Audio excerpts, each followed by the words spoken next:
Hey there, everybody. Brad Geiger here again with another episode of Webcomics Confidential. We're going to get off the comic convention topic as promised and get into another one. Actually, watch what I do here. We're going to do a cool little transition. I got a comment from a webcomics.com member in the Netherlands, and I'd like to share it with you now. He says, in the Netherlands, comics work a little bit differently. We have these Franco-Belgian albums mostly. They started a Dutch Comic-Con a few years back, but that degraded into being mainly a big area where cosplay contests are held, lined by tables where pop culture merchandise is being flogged. Sounds a little familiar. It's not really a place where any creator needs to be unless they want to cosplay or buy merchandise. So I'm not really in any stage of mourning. I never knew Comic-Cons. We don't have them really. But I still enjoy listening to your podcasts a lot. Thank you. There's a topic for you, the international market for webcomics. Since you have a worldwide reach with your comic, localization, multilingual comics, and what it takes to pull that off. Big market out there. America is only 5% of the world population. So let's talk about that. I see this pop up from time to time with the idea specifically being, should I translate my comic? And I'll be honest with you, the answer is probably no. And this comes back to a theme that we had in the last show quite a bit, decision making. How do you make good decisions? How do you go down that list? Because all of this stuff sounds good at the outset. Earlier, just a couple of days ago, I posted a question. What if I were to put this promotion box out and you could put your comic in the rotation to be promoted, and everybody who participates puts this widget on their website and you get promoted through that? It's kind of cross promotion. Everybody that participates gets a comic in the system. Everybody puts the widget on their site. Sounds great until you start asking the necessary questions. And then it falls apart really quickly. And it becomes not only something that you probably shouldn't participate in, but in certain circumstances, something that could actually be detrimental in certain ways. So all of this stuff sounds good at first, but then you start thinking about it a little bit, and that's what I'd like to take you down that road. I want to dissect this a little bit. So, yeah, great idea. Sounds great. We're going to translate the comic. Let's think about that in realistic terms. First thing we got to do is find a translator. Now, let's say I've already got my book done. I've kickstarted it. The book is out. I've proven that the market is at least a market, as you point out, 5% American. I've proven that a market is willing to support this book. That's my real first step. Now I've got the book done and I start to think, I'm going to translate this thing. Now I've got to find and hire a translator. And I'm going to have to hire this person because otherwise I can't really control the quality of work or any kind of a deadline. I can't rely on somebody doing me a favor, not in a business sense. So I've got to hire a translator. And also I've got to hope that my work translates into another language. I know for me, I do so much wordplay and nuance in my writing. I know that it's not going to work in another language. It's just not going. And I've got to hope that that translator brings the same degree of nuance to the translation. If they're just doing a word-for-word translation, we know that this is not going to end well. And so right off the base, I've got a stumbling block. Now, let's say we say, well, we've got that covered, which is actually, I got to that point and it was a full stop for me. But let's say it's not a full stop for you. You get your work translated. Now you've got to get it lettered. You've got to go through you've got to put the time and effort into re-lettering all of those pages. And you know that it's not going to be a word-for-word translation. Some of the text chunks are going to be bigger than the existing word balloons, and some of them are going to be much smaller. And we've all read manga that has had horrible lettering, and the lettering doesn't fit, and you cannot convince me that that doesn't at some point detract from the reading experience. It's not high quality. It's not very good. So let's take that, the lettering. Now, if you get past translation and you go to lettering, now you've got another whole stumbling block. And let's not forget nuance. There's so much that's going to be lost in the translation. But okay, let's say you've done all of that. Now you've got to penetrate a European or Asian market. And I would imagine that would be, just my limited understanding, those are your two top bets. Now you've got to figure out how to get into those markets, how to handle distribution, how to get your stuff into stores, how to get your... Now we've got to figure out who's going to buy this thing. Of course, another way to pursue this would be to start a foreign language or an alternate language, let's say, website, and try to build up an audience over there with this alternate language version of your strip, and then sell to that audience. But you've already started out in the hole. You've got to pay a translator. You've got to pay a letterer. There's a lot, unless you're naturally multilingual. If you're doing this yourself, you've crossed off a big expense, but you still have the amount of time that you're going to be putting into this. And my question is the ROI, is the return on investment in your time going to be significant? Now, the argument goes, well, yeah, but America is only, and we'll count Canada in there too, it's a small percent of the world population. Yes, you're right, but we can't talk world population. We've got to talk about population of people likely to buy comics. That's a much different spread.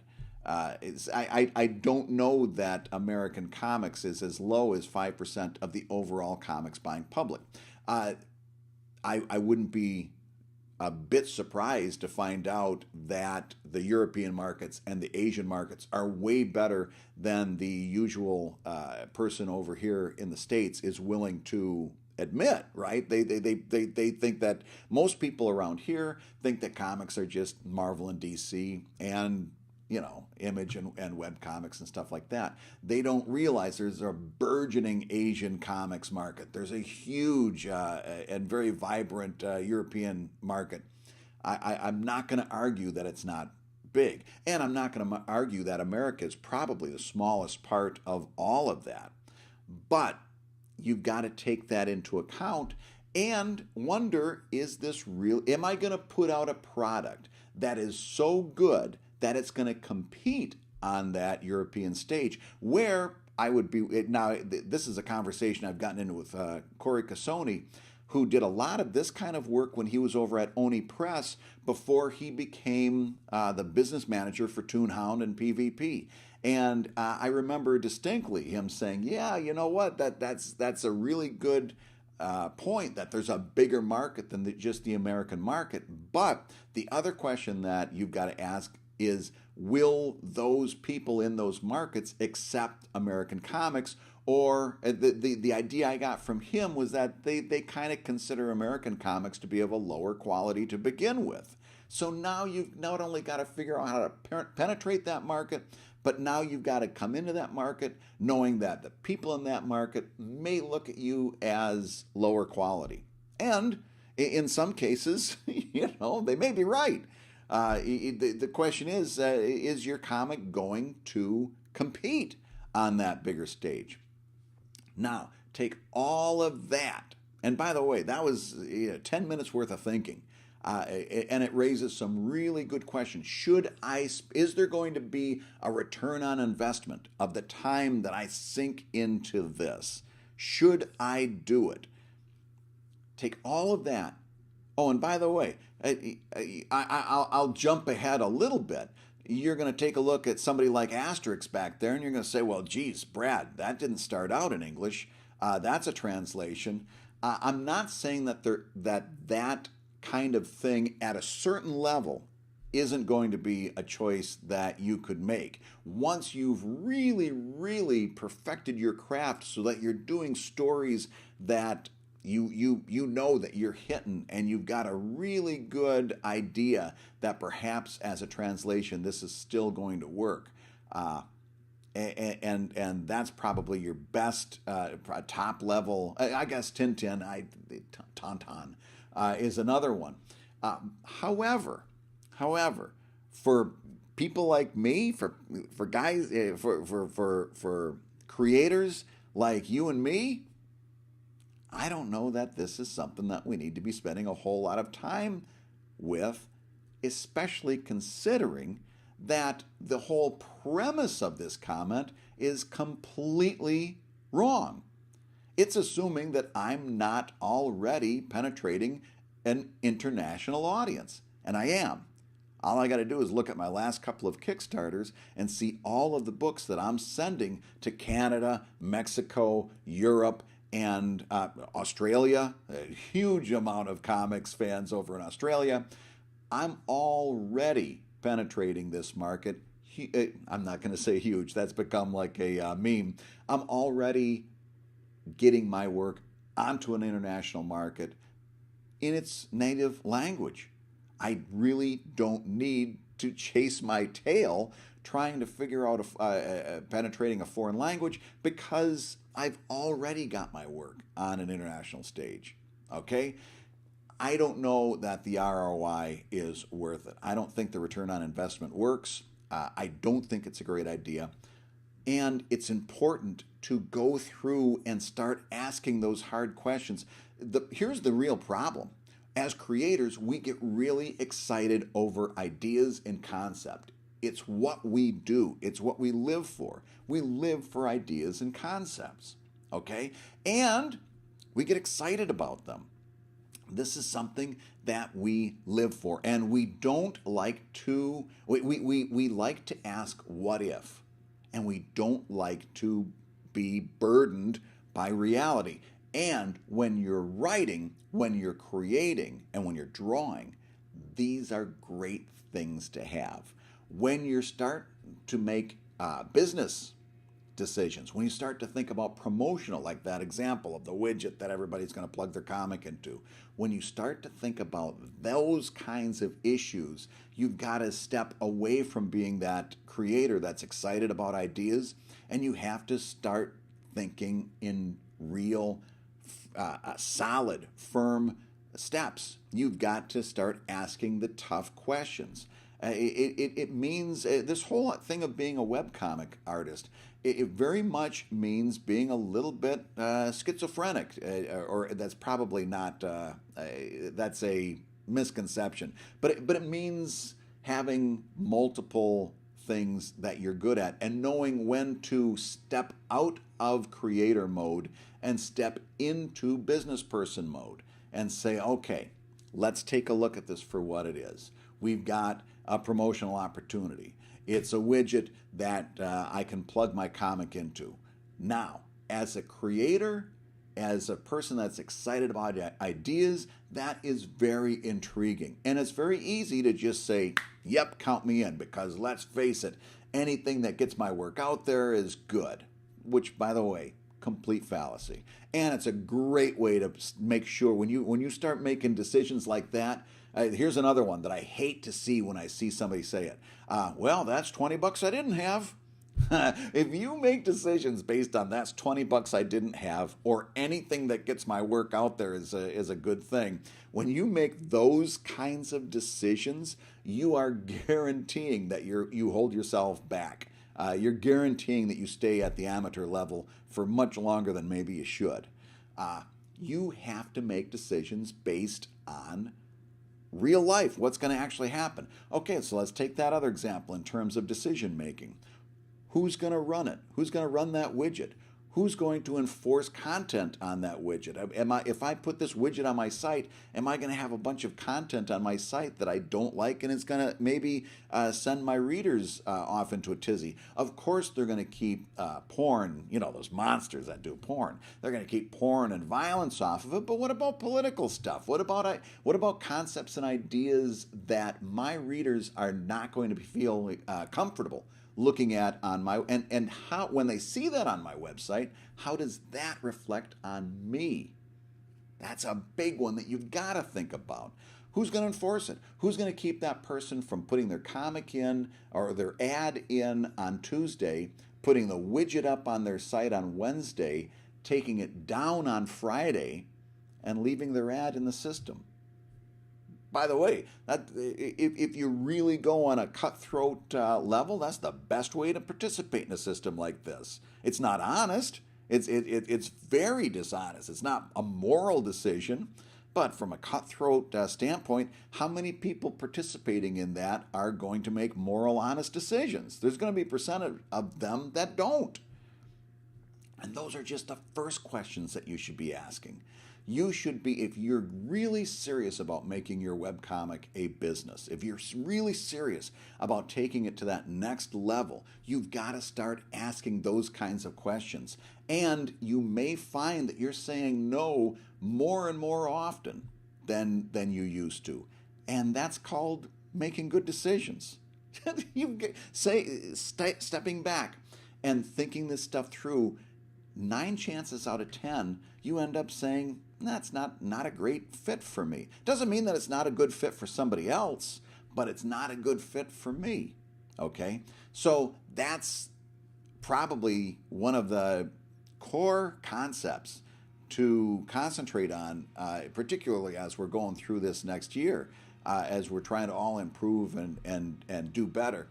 This is something that would be great to keep in mind. Decision making. Should I do this? Of course, everybody gets excited over the idea and they say, yes, I should do this.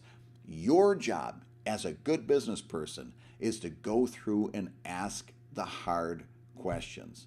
Might not be a great idea for you. Might be something that you want to avoid. And it might be something that you want to sit back, see how it goes, and then jump in later. I've done that plenty of times. I don't want to be the guinea pig. Let's see how it goes. If this is something that takes off and does well, I'll jump in later.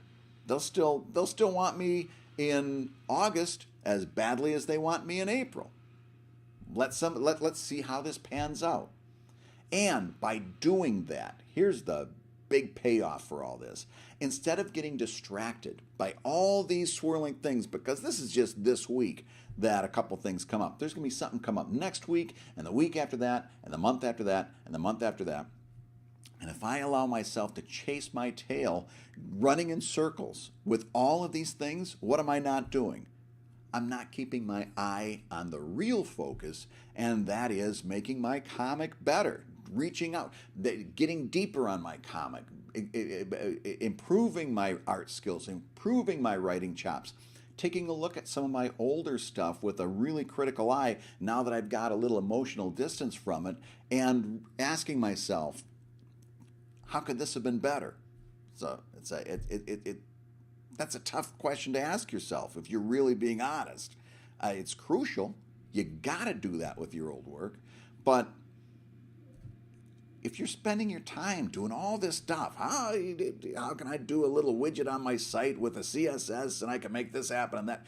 All of that stuff that you're doing is a distraction from because at the end of the day, if you're doing a good comic, if you're really doing a good comic, none of that other stuff matters. You're really doing a good comic, that whole idea of translation, you're going to have so many books that are out there and at such a high level, you will see the demand. It will manifest itself in front of you, and you will see when the time is right for you to do that. If it's something that you've got to look for, maybe it's not such a great idea. But when your comic is really, really cooking, when you're really knocking it out of the park on a regular basis, you'll see that demand manifest itself. And then do what I tell people to do all the time.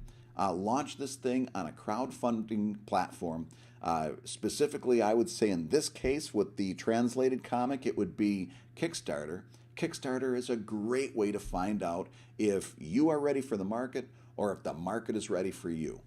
And if it's not, no harm, no foul. You walk away without having sunk a penny into this thing. That's the best thing about Kickstarter. It shows you there's no such thing as a failed Kickstarter. There's either a Kickstarter that funds or a Kickstarter that shows you that you need to go back and retool that comic or retool what your framework was for that Kickstarter. You might have tried to do too much with this. You might have tried to do something that your readers weren't ready for. Okay?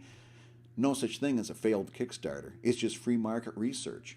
If you're willing to look at that and objectively say, what did my readers just tell me? They either told me that I wasn't ready for the market or the market wasn't ready for me. And then you take that, you retool. Nobody has a memory past 2 weeks on the internet. You feel like you're a failure when it comes to a failed Kickstarter. You're not. It wasn't right for then.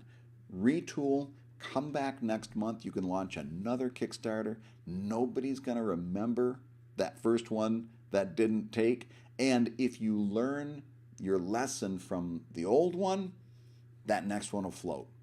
Absolutely. So there's no such thing as a failed Kickstarter. So, translated comics, I think they're good in some cases. I am not going to start chasing my tail trying to translate my stuff for something I don't even know there's a solid demand for. And besides, I've already got an international business going. I'm sending plenty of these books overseas, more than I want sometimes when I take a look at the shipping rates. I'm doing just fine on that. I don't need to translate. There's no demand manifesting itself for me. Promotion. Take a real good hard look at promotion. Not all promotion is good promotion. And it's taking your eye off the ball. It's keeping you from focusing on where your focus should be.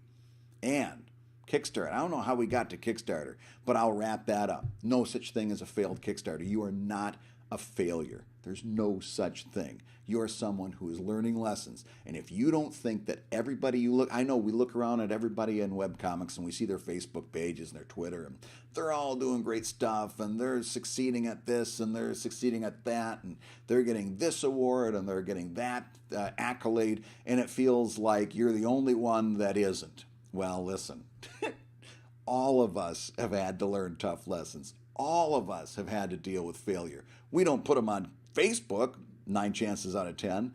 So it looks like everybody else is living this great life. We all have to struggle with this stuff. The part that you've got to make sure that you do is that you make sure that everything that you think is a failure, you turn around and learn from it and turn it into that short-term failure turns into a long-term success. That's your job. And I'm telling you, job one, you all of that stuff that I said, complete bullshit, next to do a good comic. That should be I should put a little chyron across the top of here that just blinks that over and over and over. But that's, honest to God, that's what it comes down to. Do a good comic. So, thank you for your comments. Thank you for submitting that one. This is Webcomics Confidential. Brad Guigar. Check out more at webcomics.com. Hit me in the comments. Keep those questions and topics coming. That was a really good one, and it gave me a little bit of a challenge there because like I said, it led to a much deeper discussion about decision making, and that's something that I think is really worth spending some time on. So thank you very much for that, and we will see you next time.